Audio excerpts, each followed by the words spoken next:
had the greater run, John Cena or Roman Reigns? John Cena. Why so? His time up top was longer.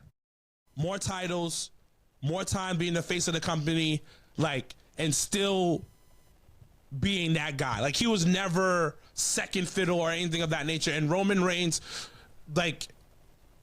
he's not, the longevity's not there with Roman. Like the way Cena is. Cena is that guy. You can hate on him all you want. Cena is that guy. Roman Reigns is right underneath, but Cena's right above. His peak was higher. Whose peak was higher? I'm gonna give it to Roman, dogs. WrestleMania 40 might be one of the greatest WrestleManias of all time. What's the greatest, 17? Yes. That's because that's nostalgia for me. That's when I was growing up. That's peak right there. But WrestleMania 40 is not number 3, not number 4, not number 5. It's probably number 2 of all-time greatest WrestleManias. Why is WrestleMania 17 the greatest WrestleMania ever? Peak Attitude Era. Peak versions of The Rock and Stone Cold. One of the greatest montages of all time of when they were the promo package for Stone Cold versus The Rock, with Limp Bizkit playing in the background. It's that's your go-to, Limp Bizkit? No, that's definitely not my go-to. But at that time, it was the moment of that era. And even the build-up was really good. The build-up was they got Deborah, Stone Cold's wife, involved into things. It was, and oh my God. The sit down with The Rock and Stone Cold and JR having that interview was one of the best ever. You could cut the tension with a knife. Because it was two guys who genuinely respected each other but wanted the top spot. And that's a different type of competitiveness, where you have two alphas going up against each other. You're like, yo, this is different. This is sparks about to fly on this.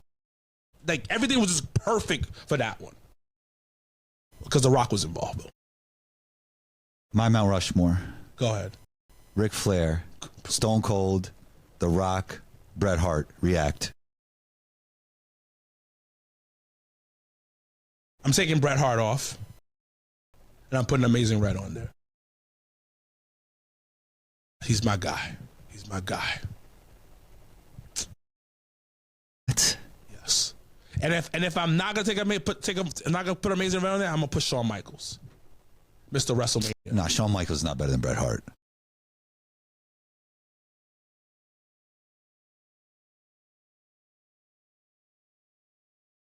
Shawn Michaels had two legendary careers. Before he lost his smile and after he got his smile back. Before Jesus and after Jesus.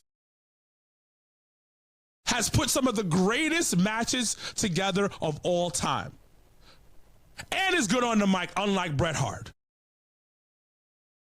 Bret Hart ain't doing what Shawn doing. Shawn's not doing what Bret's doing. Shawn's doing it better. Even when Shawn Michaels had his match against Hulk Hogan, and Hulk Hogan said, I'm not losing to Shawn. And Shawn was like, word, I'm about to mess this whole match up and act stupid in this match. And it still was a good match. When Shawn doesn't even want to try, it's a good match. Now, I understand why you have Bret Hart up there, because I'm going to tell you this. This is when I became a semi-Bret Hart fan. When I found like Bret Hart pretty much at some point. He doesn't do nothing. He doesn't do it for me. But I respect him. I respect greatness. Definitely great. I respect greatness, but he's not there for me. But When I found out that his match versus the British Bulldog at SummerSlam, and the British Bulldog was higher than a kite in that match, and literally Bret Hart was working that match by himself. He had to like talk to British Bulldog the entire match for things to. Well, they're family too, which helps. But imagine this. Imagine this. You playing ball with somebody. It's a 2-on-2, and the person you playing with is higher than a kite. Doesn't know his foot from his ass, and y'all still win because you carried everything. That's what Bret did in that match. He literally carried the British Bull. And if you look back at it, it looks like a good match. You would never know. Because that's how great Bret Hart is. But I like Shawn Michaels better because Shawn Michaels had the charisma. Shawn Michaels had 2 careers in professional wrestling and was so good at both of them. He was out here loving Jesus and putting up fire matches. Then before then, he was high, crazy, and still putting up fire matches. Who's the most overrated wrestler ever? Most overrated wrestler ever?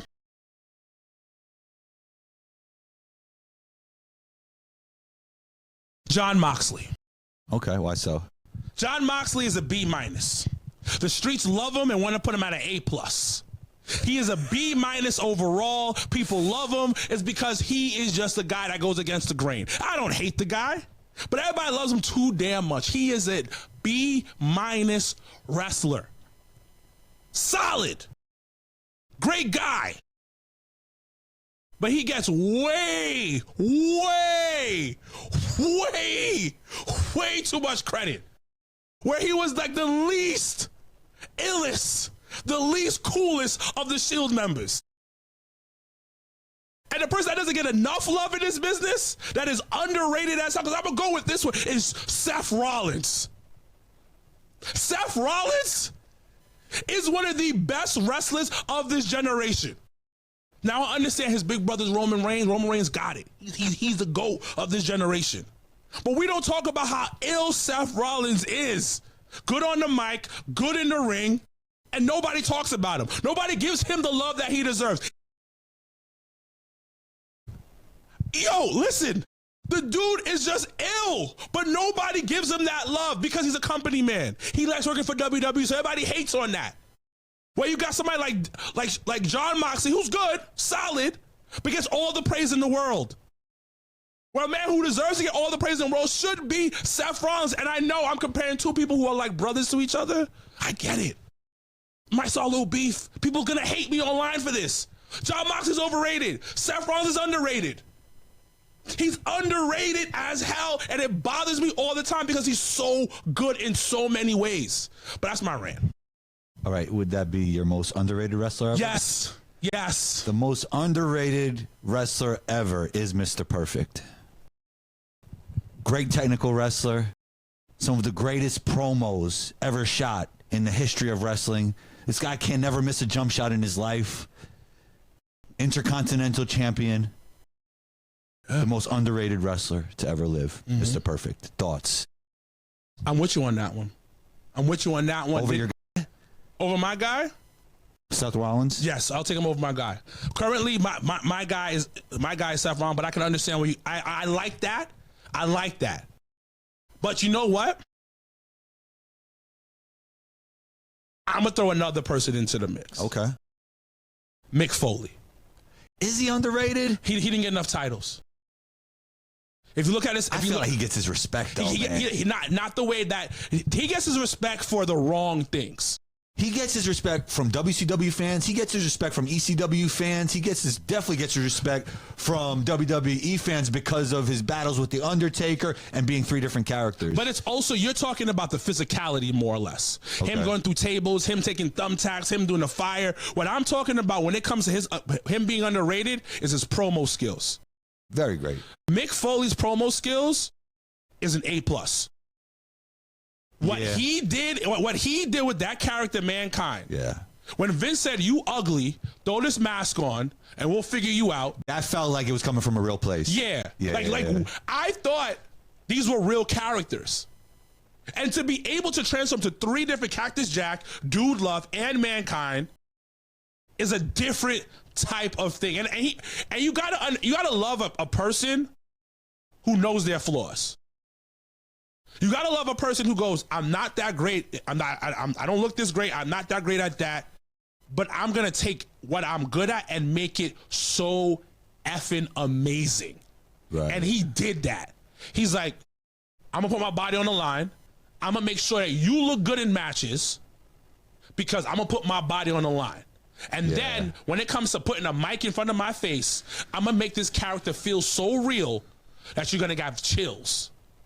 That's why I throw him in there, because he never gets that love of his promo skills, his story work, and the fact of the matter is he put his body on the line to make his opponents look good. Yeah. Cactus Jack is definitely underrated, not only from what he did in the WWE, but other platforms as well. Yeah.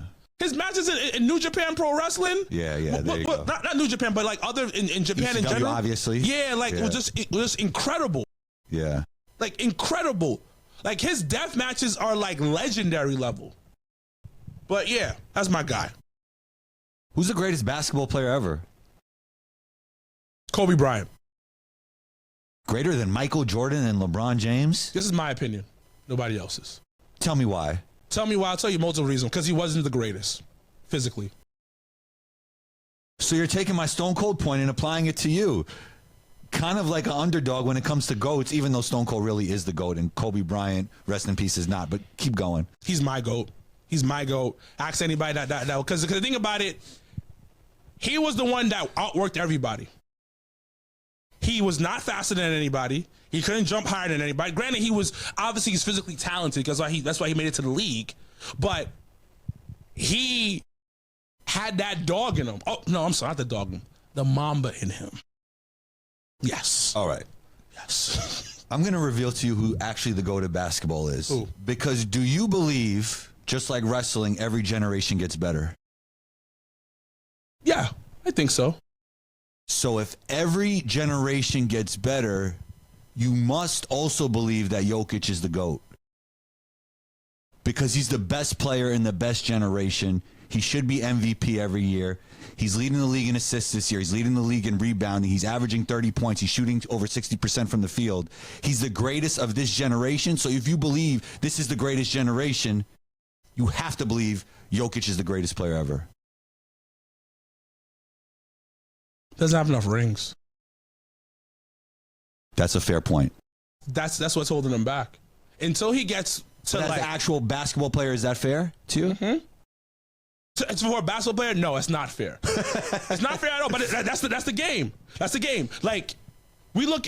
I'll give you an example. Kobe, until he got ring 4 and 5, he was put into that GOAT conversation because they say Shaq did everything, but we didn't. Like, he was scoring like crazy when Shaq wasn't there. He helped carry the team to a championship too, just like that.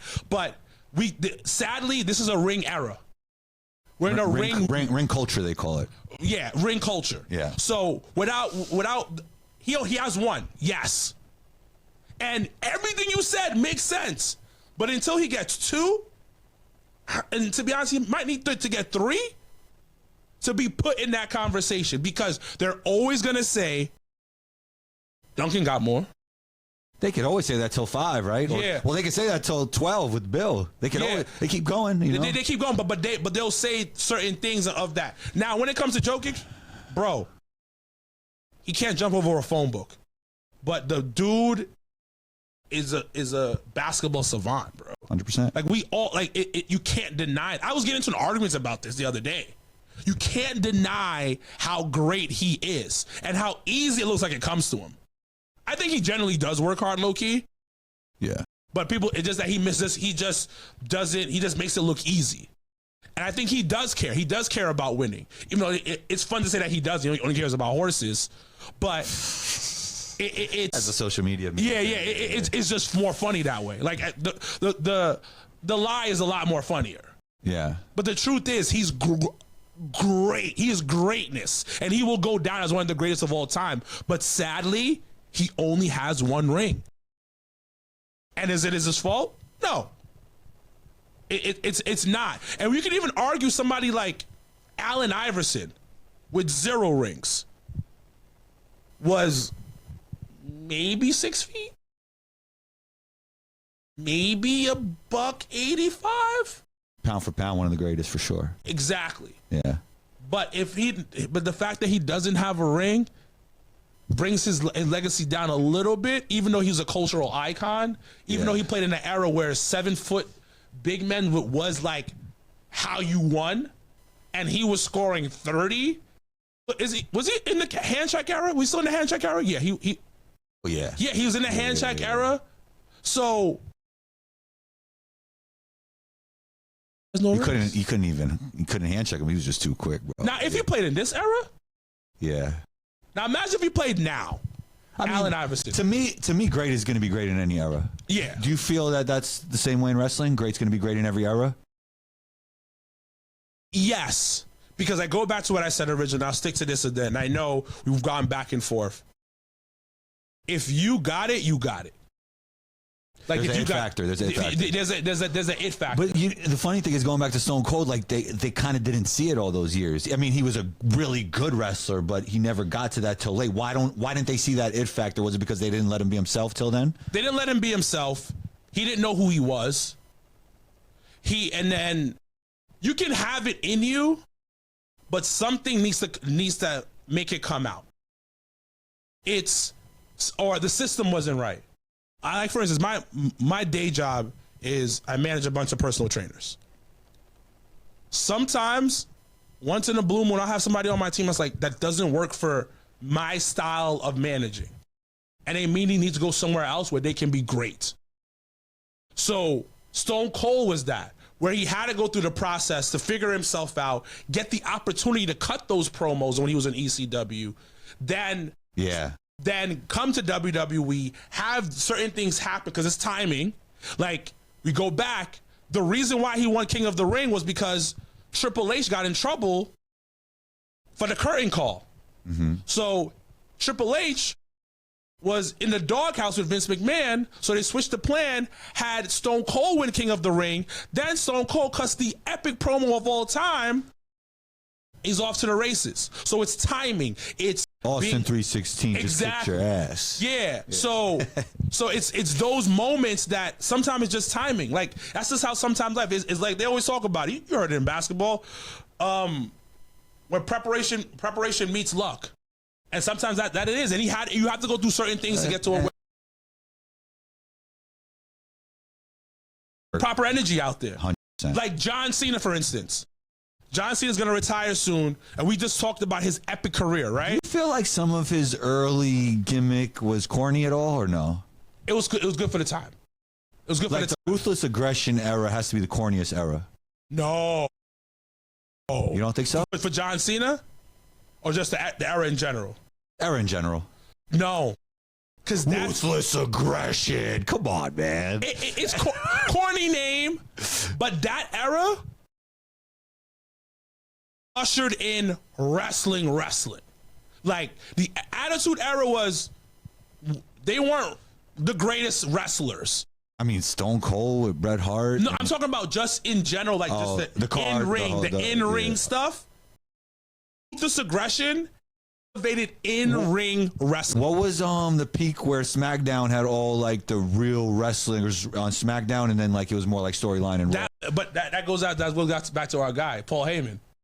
I'll give credit where it's due, baby. I'll give credit where it's due. So people who don't know, it was the SmackDown 6. Yeah. And Paul Heyman was like running SmackDown. This when they did a brand split.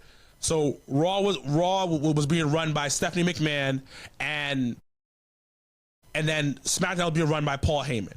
And Paul Heyman was like, "Yo, listen, we're gonna wrestle." And it was he had his top 6 guys, and it ushered in like, yo, moves in the ring. Not just some basic stuff, was moves in the ring, and that's what that ushered in. And give Paul Heyman his props, of course. But yeah, so Ruthless Aggression Era may be a corny name, but that era was like, we about to wrestle. We're gonna tell a story, but we're gonna wrestle. Eddie was popping around that time too, boy. Yeah. Yeah, you had Eddie, you had Edge. No, I feel like nobody in the history of wrestling was happier about winning their title than Eddie Guerrero. Like, he was like, you could tell when he won, like, he put in so much work. Yeah, cause he had gotten fired. Yeah. He was dealing with addiction before. Yeah, exactly. Comes back and like finally gets it. Yeah. It's we always talk about like how wrestling is predetermined. And like why somebody might be watching like wrestling's predetermined. Why would you care? They already told you you're gonna win. Well, you have to understand is that when you're given the main title, which is like WWE world title, the world title of any promotion. It's a lot of trust that goes into that. Exactly. It's when they say you're our guy.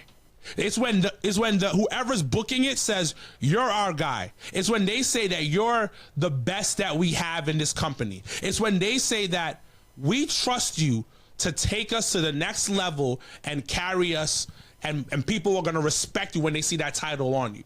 So when somebody like Eddie, who was dealing with so much before he wins that title, finally gets that title, of course you're on top of the world. Yeah, it's amazing. Yeah, it's amazing. Thank you for taking time. Where can we find your show, bro? Jobber Tears podcast.